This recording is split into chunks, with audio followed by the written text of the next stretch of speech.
Welcome back, Geico Outkick Studios. I hope all of you are having fantastic Fridays. NFL's back. Major college football is back. The Corona Bros told you it would never happen.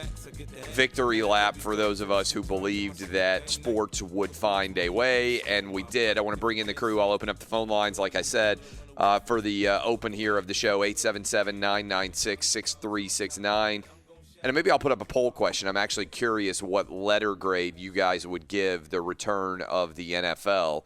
But Danny G, how would you assess the NFL performance last night? And did it feel to you like a relatively normal game, which I think is the ultimate test that the NFL is trying to pass?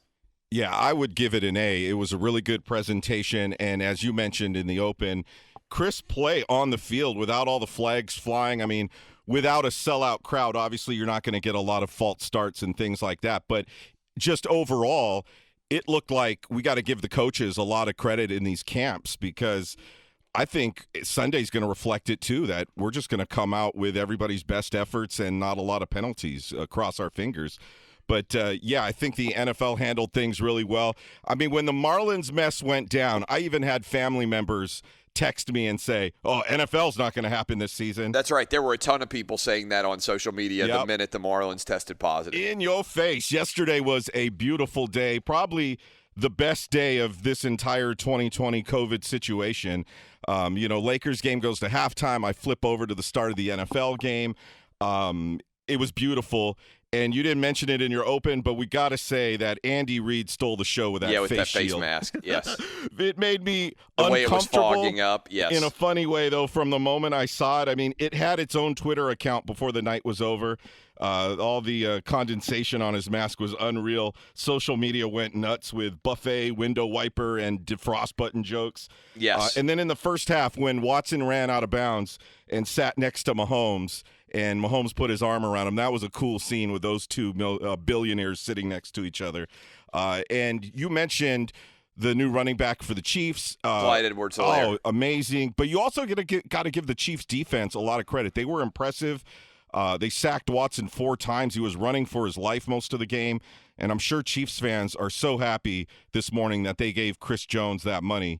It was a great debut for the NFL. Yeah, I don't think there's any doubt. What about you, Dub? How would you assess the overall, scope and circumstance of the NFL debut? Yeah, I thought it was a 10 out of 10, to be honest, because I was like you going into the game. I thought the pregame would be the story, and it really wasn't much of a story at all. I think we're under. Yes, I mean, I was stunned that I know one guy didn't stand for the national anthem with the Chiefs, but I thought I was stunned. I mean, I thought there would be an ostentatious display from the NFL players, and that it would be like I'd be rolling my eyes. I loved the fact that the Chiefs stood for the national anthem, but for one player.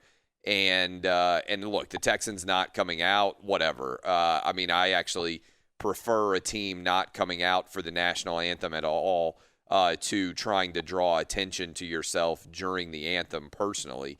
And again, I think this is significant. NBC, CBS, Fox, ABC, they're not going to cover the anthems after week 1. So by week 2, you're going to turn the game on, and it's going to be underway. I also thought, I didn't mention this, in the NBA, it feels like every commercial that occurs during an NBA broadcast is like some sort of social justice woke message. I thought for the most part, all the commercials even during the NFL game it felt like totally a normal game. And I think that's what the NFL wants. When you have a dominant product, you don't need to change. And I thought compared to the NBA, where you watch the game and it's impossible not to realize, hey, we're making political statements every minute of every game since they started playing the bubble.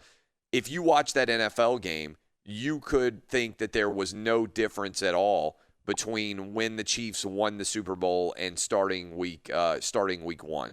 And I think that's a win for the NFL. Sorry to cut you off, but continue. What else stood out to you? Well, what also stood out to me on the football field itself was the Chiefs' running attack was pretty phenomenal. Because if you remember last year, by the way, the Chiefs won the Super Bowl last year. They really didn't even have much of a running game because they didn't have Kareem Hunt anymore, obviously, and they never really got the running game going. I think last night, 25 carries for Clyde Edwards-Helaire, I think that's Andy Reid kind of making a statement, hey, we're going to run the ball this year. We're not going to rely entirely on Patrick Mahomes.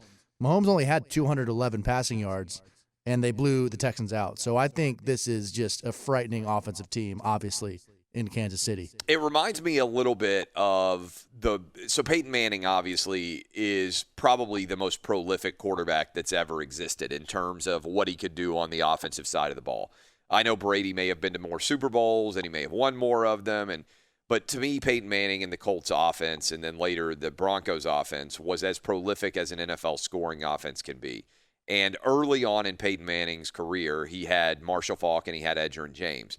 And to me, what we're seeing with Clyde Edwards-Helaire is I think he is for Patrick Mahomes what those two guys were early in Peyton Manning's career. He was Marshall Faulk, and then he was Edgerrin James. If you remember, if you're an NFL fan who can go back in time about 20 years, that's what helped to make Peyton Manning and the play-action game so effective was having a running back you had to fear. As good as Patrick Mahomes has been in the early part of his career, and he has been otherworldly, when you actually think about what the difference is going to be now for him, you're right, Dub. They had Kareem Hunt. They released him over that video from a Cleveland hotel room, and now things are starting to I just think this Chiefs offense is going to be even scarier than it already has been in the past, and to me, this is an explosive and unfortunate turn of events if you are a fan of another team that's hoping to get past the Chiefs. I think they have. I picked them yesterday, and I'll get everybody's picks here in a minute for the Super Bowl. But I picked them to win the Super Bowl again, and I think based on what we saw last night, they should be a substantial favorite. What about you, Eddie Garcia? Did you watch? What'd you think?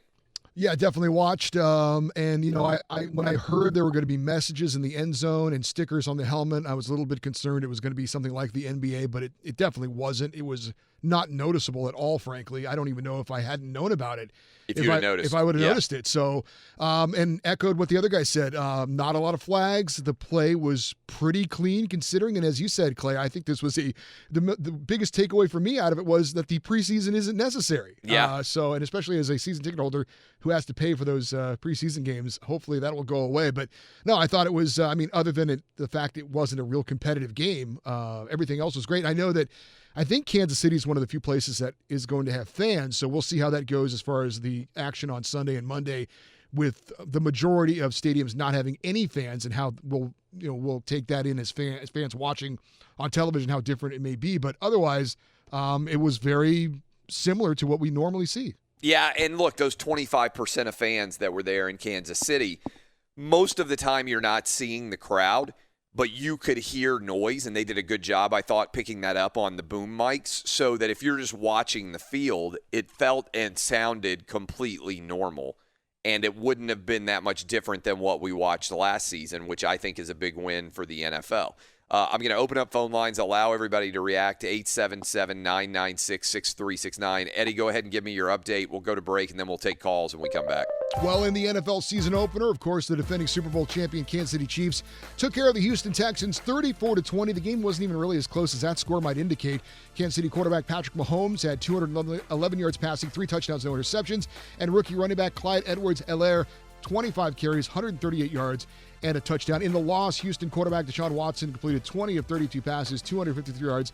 He had a touchdown pass, a touchdown run, and an interception. NBA playoffs, Game 4, Western Conference semifinals. Lakers over the Rockets, 110-100. Anthony Davis, 29 points and 12 rebounds. LeBron James, the near triple-double, 16 points, 15 boards, 9 assists.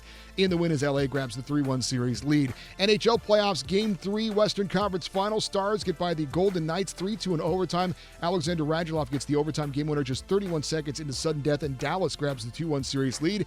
And in college football, Miami of Florida beat UAB 31-14. Quarterback De'Aaron King, a transfer from Houston, had a touchdown pass and a touchdown run in his Hurricanes debut. Now back to Clay Travis in the Geico Outkick the Coverage studio. I don't think we should underrate, again, Miami playing with crowds present too. And I think you raise an interesting point, Eddie, which is only about 6 teams, I think, are going to have fans present for the NFL openers.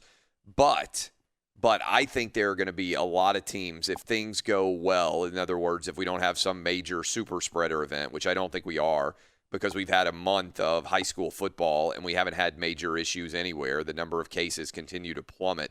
as we are moving forward, as well as the number of deaths. And so, to me, as you look forward, I think we're going to have growing crowds that are present in these stadiums, and the number of places that will have fans present is going to continue to grow. So I think that's just an important precedent. I'm going to talk a little bit about the Big Ten when we come back. Today could be a big day for the Big Ten. It's going to be a big weekend. Ryan Day came out aggressively in terms of expecting for there to be a college football season. I'm going to explain the latest so far as I know it, based on conversations I've been having with a variety of different sources out there. What's going to happen with the Big Ten, we will continue to discuss. I appreciate all of you. My name is Clay Travis. This is Outkick the Coverage. Your call's next, 877-996-6369. Thanks for hanging with us here on Fox Sports Radio.